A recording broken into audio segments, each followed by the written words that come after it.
Assalamualaikum warahmatullahi wabarakatuh. Perkenalkan, kami dari CGP Angkatan 11 Kabupaten Lombok Tengah. Kali ini kami akan memaparkan tugas demonstrasi kontekstual modul 2.3 yaitu coaching untuk supervisi akademik. Di mana pada kesempatan kali ini saya Zulia Hidayati dari SMP Islam Syarif Imam Muzahidin akan bertindak sebagai pengamat. Saya bertindak selaku coach Alur Wijaya dari SMP Negeri 4 Batu Kliang. Saya Abdul Hamid Majedi dari SMK Negeri 1 Batu Kliang selaku coach. Assalamualaikum. Baik, sekian perkenalan dari kami dan selamat menyaksikan.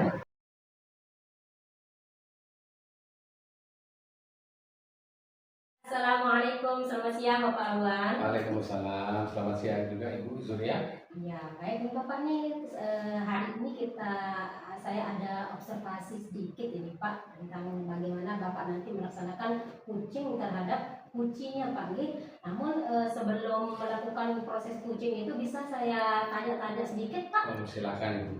Oke, baik Pak. Ya ini nanti kan dalam proses coaching itu kira-kira nanti rubrik penilaian seperti apa yang akan Bapak gunakan?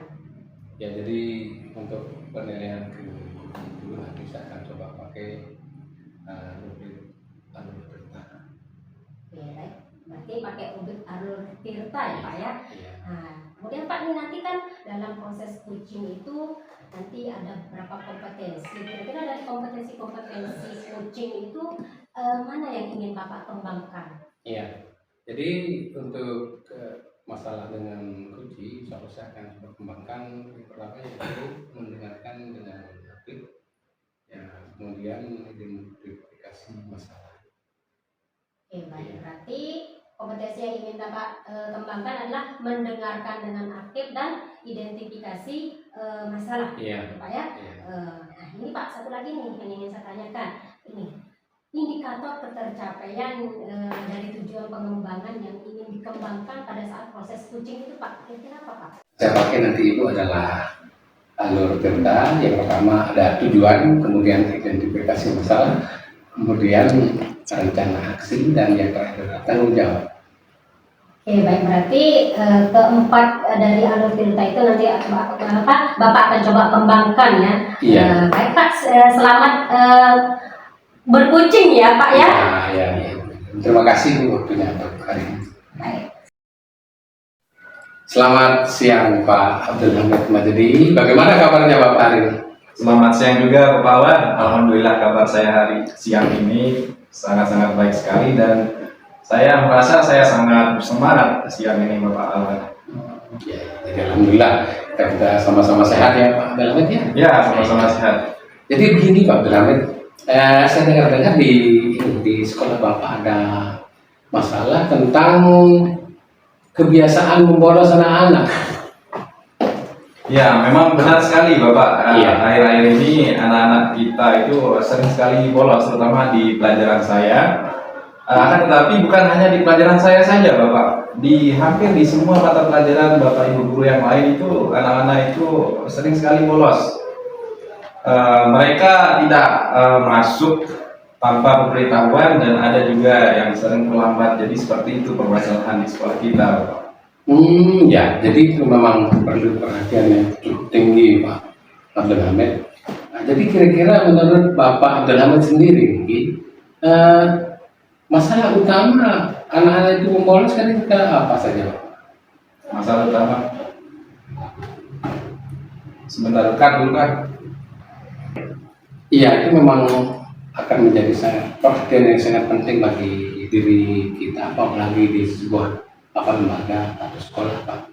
Nah, jadi kira-kira menurut Pak Hamid tujuan kita untuk bercakap-cakap dan berdialog hari ini apa? Ya, tujuan kita berdialog hari ini Bapak, bagaimana cara mengatasi anak-anak kita agar tidak bolos, kemudian bagaimana meningkatkan anak-anak kita menjadi disiplin dalam masuk sekolah, terutama mengikuti kegiatan belajar di kelas. Jadi seperti itu percakapan hari ini Bapak. Nah, kalau dilihat dari keseharian yang Bapak sampaikan tadi, nah kira-kira dampak untuk anak-anak yang sering bolos ini, menurut Bapak kira-kira apa saja? Kalau menurut saya sih Bapak ya, dampaknya lumayan besar. Kenapa? Salah satu dampak yang dominan itu adalah anak-anak yang sering bolos itu sering sekali tertinggal dalam pelajaran. Itu salah satu dampak yang menurut saya cukup lumayan besar, dan ini membuat mereka makin malas untuk kembali ke sekolah, Bapak. Nah, selain itu mereka juga mempengaruhi suasana kelas, karena apa namanya, teman di kelasnya di teman kelasnya itu mengikuti apa yang dilakukan oleh temannya yang bolos. Kemudian sehingga anak-anak yang ada di kelas itu menjadi kurang disiplin, Bapak.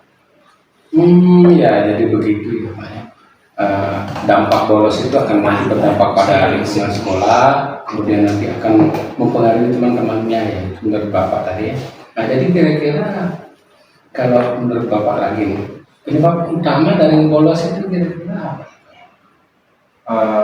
Kemungkinan penyebab utama dari anak-anak sering bolos ini karena mereka kurang termotivasi dalam mengikuti kegiatan belajar di sekolah.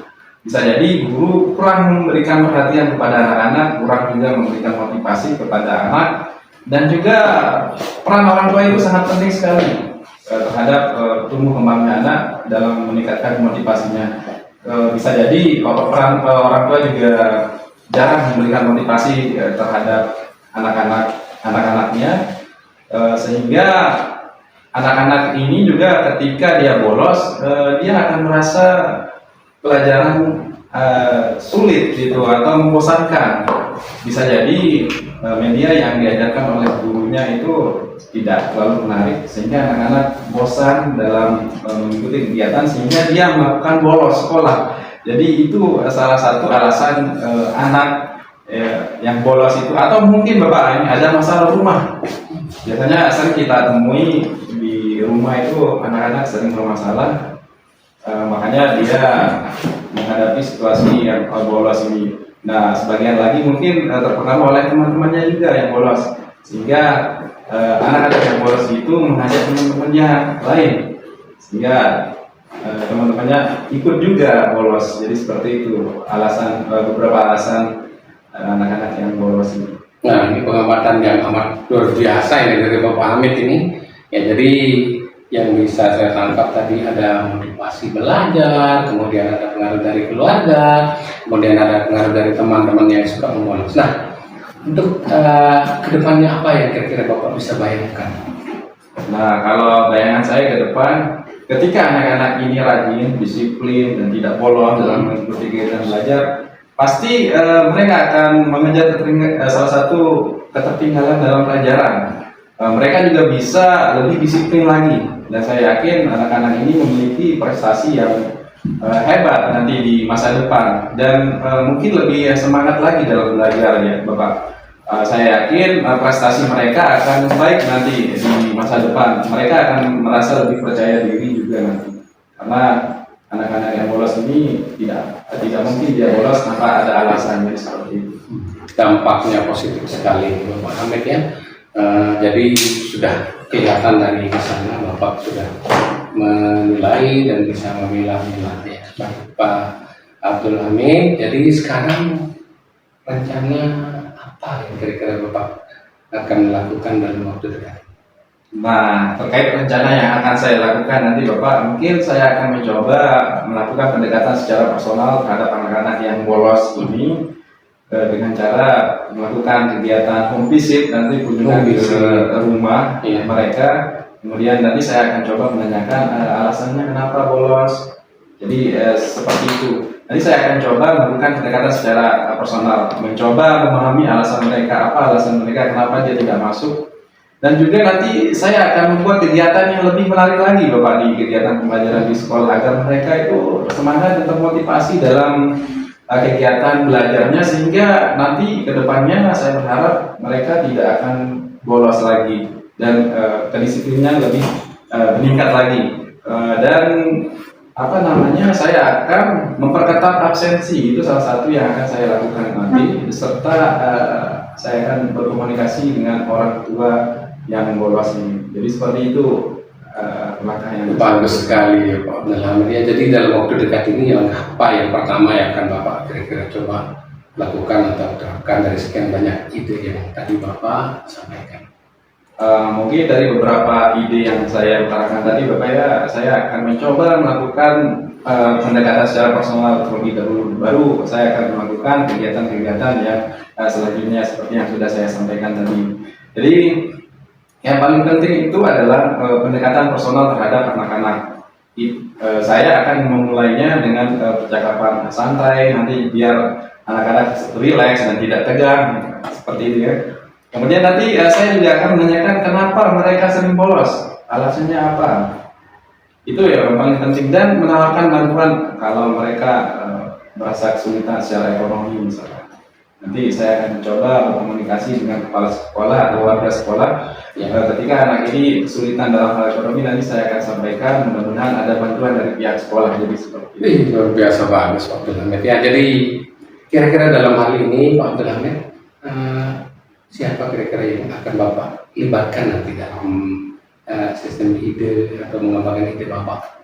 Tentu nanti yang saya akan libatkan ketika anak-anak ini mengalami bolos, saya akan mencoba melibatkan wali kelasnya terlebih dahulu.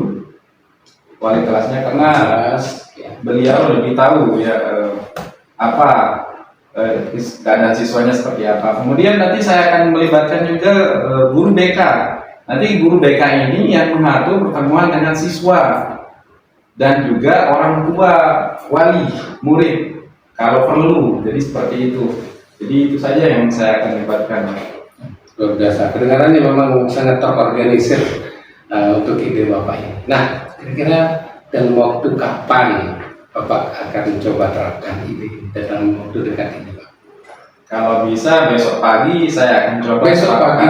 Tapi mungkin perlu beberapa waktu mungkin Pak ya, minggu depan, karena saya juga perlu data siapa saja yang bolos dan bisa saja dieksekusi minggu depan. Nanti saya akan berbicara dengan guru BK-nya terlebih dahulu dan wali kelasnya itu besok, dan baru kita akan atur jadwal pertemuannya.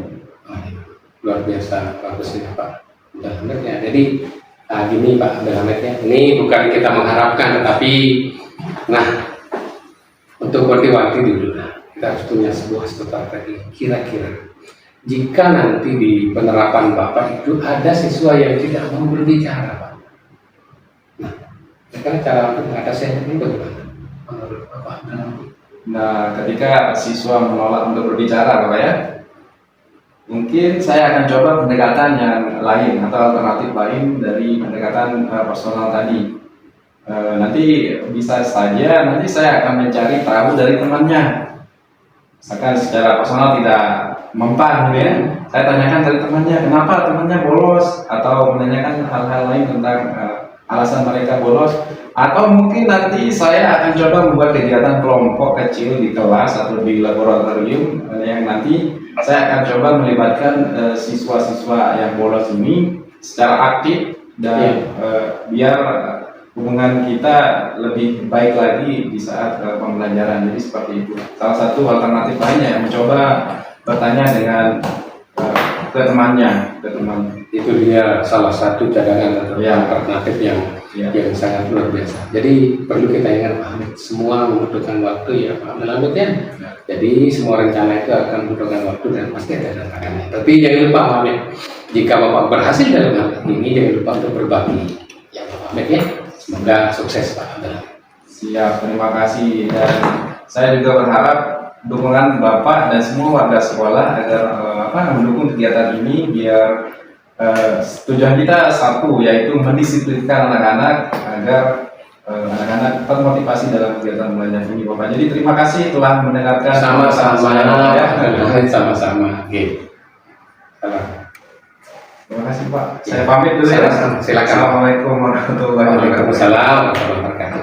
Baik ya Bapak Alwan Widya, tadi saya sudah mengamati proses coaching yang Bapak lakukan dengan Bapak Abdul Hamid selaku coach, dan itu sangat luar biasa sekali ya Bapak ya. Terima kasih. Nah, di sini Pak saya ingin bertanya sedikit nih. Tadi dari hasil coaching itu kira-kira indikator yang sudah Bapak sebutkan di awal di pra observasi itu kira-kira sudah tercapai tidak? Ya kalau menurut saya sendiri, jadi insya Allah sudah tercapai Bu. Jadi kami, saya tadi menyampaikan berita. Yang pertama tadi sudah menyampaikan tujuan, kemudian identifikasi masalah, kemudian rekomendasi dan kemudian tanggung jawab. Ya, sudah saya coba lakukan sama. Oke, baik ya Pak ya. Jadi memang benar Pak tadi dari hasil observasi tadi dan itu saya sudah catat tadi. Jadi saya mohon izin ya Pak untuk menyampaikan Silakan. hasil observasi Ya, saya silakan. tadi itu. Baik Bapak, tadi setelah saya melakukan observasi tadi, Bapak itu memang sudah melakukan apa yang tujuan yang Bapak sudah tentukan di awal, yaitu di pertama Bapak ini mengembangkan yaitu mendengarkan dengan aktif ya Pak. Kemudian yang kedua ada identifikasi masalah, dengan tadi Bapak mengajukan pertanyaan yang berbobot itu ya Pak ya. Jadi sudah bagus sekali alur coaching yang Bapak lakukan tadi terhadap kucingnya Bapak Abdul Hamid. Jadi ini Pak, saya ingin bertanya satu lagi nih. Kira-kira nanti di kompetensi mana lagi nih yang ingin Bapak kembangkan berdasarkan hasil coaching yang tadi itu Pak? Ya, kalau saya melihat tadi dari hasil coaching saya dengan kucing, ya, untuk poin kedua kayaknya ada identifikasi masalah, sedikit melebar tadi saya mengira demikian. Ya, jadi mungkin itu juga yang harus saya kembangkan. Identifikasi masalah dia supaya terfokus. Baik, berarti Bapak ingin mengembangkan kompetensi identifikasi masalah lagi ya Pak? Ya. Oke, baik Bapak ya. Semoga apa yang Bapak sudah rencanakan tadi bisa terrealisasi dan Bapak bisa menjadi coach yang hebat ya Pak ya. Terima kasih Bu juga atas waktu. Tadi dari hasil observasi saya, menurut saya coaching yang Bapak lakukan terhadap kunci Bapak yaitu Bapak Abdul Hamid sudah sangat luar biasa sekali Pak. Mulai dari Bapak mendengarkan aktif, kemudian mengidentifikasi masalah dengan mengajukan pertanyaan yang berbobot, itu menurut saya sudah luar biasa sekali Pak ya. Jadinya mungkin untuk pertemuan kita cukup sampai di sini dulu ya Pak. Nanti di lain kesempatan kita bisa sambung lagi ya Terima Pak ya. kasih Ibu atas waktunya untuk siang. Sama-sama Pak ya. Oke Bapak, Assalamualaikum. terima kasih. Assalamualaikum warahmatullahi wabarakatuh. Sekian tadi observasi yang sudah saya lakukan terhadap praktik kucing oleh Bapak Anwar Wijaya dan sebagai coach dan Bapak Abdul Hamid Majidi sebagai coach. Semoga video ini menginspirasi buat semua rekan-rekan guru dan semua orang yang mengakses video ini. Sekian, terima kasih. Wassalamualaikum warahmatullahi wabarakatuh.